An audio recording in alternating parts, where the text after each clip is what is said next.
question, please. So if you just want to raise your hand if you'd like to ask. Yeah, thank you. How did you feel having to play the home's favourite? Obviously, it was very loud, very rowdy. Was it difficult for you to focus, or? It was exciting. I kind of knew what to expect going into it. I was like, not many players get that opportunity to play the #1 Brit here at Wimbledon. So, I mean, it's no secret when I walked out there that the fans were going to be for Cam. But it was just an atmosphere and a moment I wanted to just try to enjoy as much as possible. What was your confidence level? Pretty high. I mean, I've been playing well on the grass so far. Serving well, especially. And if I'm serving well, I think that typically bodes well for my confidence. So going into the match, I felt like, you never really know until you get out there. And after the first couple games, I think my second service game, I had 4 aces. And I think at that point, I was like, okay, I'm feeling good today. How do you rate this victory in your career, in your life? Biggest win of my career, by far. No question. Considering the moment, considering the stage, who I was playing, where I played them, like by far the biggest win of my career. Chris, congrats. How far removed are you from that person who texted Kim and said, like, this surface, I don't know what to do? That's a very different person now. I can tell you that much.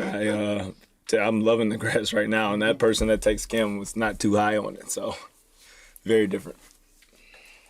Chris, Charlie from The Athletic, congratulations. It's no mean feat getting the British fans on side when you're playing the British #1, but you did that today. Have you got a message for your new fans?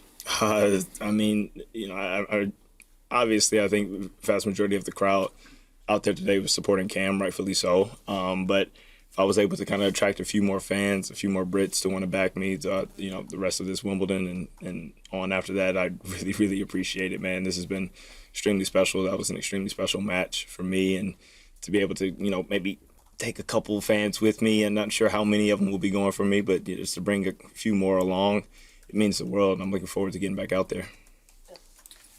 Great, congratulations. Everyone knows how incredibly difficult a Darwin world the ATP is out there, and you've been working at it for so long. I have 2 questions. Did you ever have doubts, and just were there some low moments when there were questions?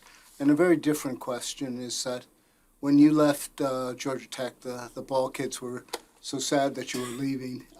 What's your message to them today after your Court 1 victory?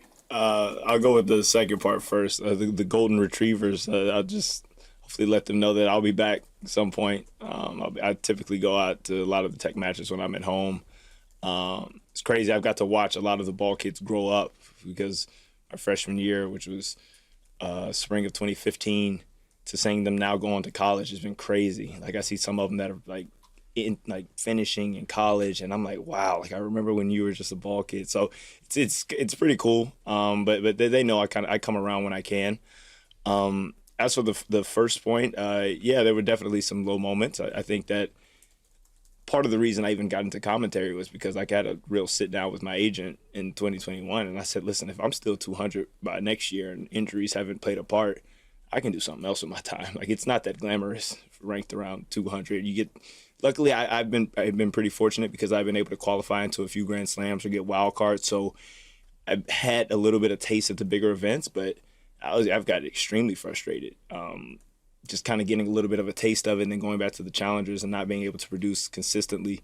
That was one of the driving forces behind me even starting to do commentary, because I said, man, this isn't fun. If I got to keep doing this, I could try to find something else to do with my time. But now I think doing the commentary has kind of helped my game in a sense, and it's something that I'm looking forward to continuing, no matter what my ranking is. So.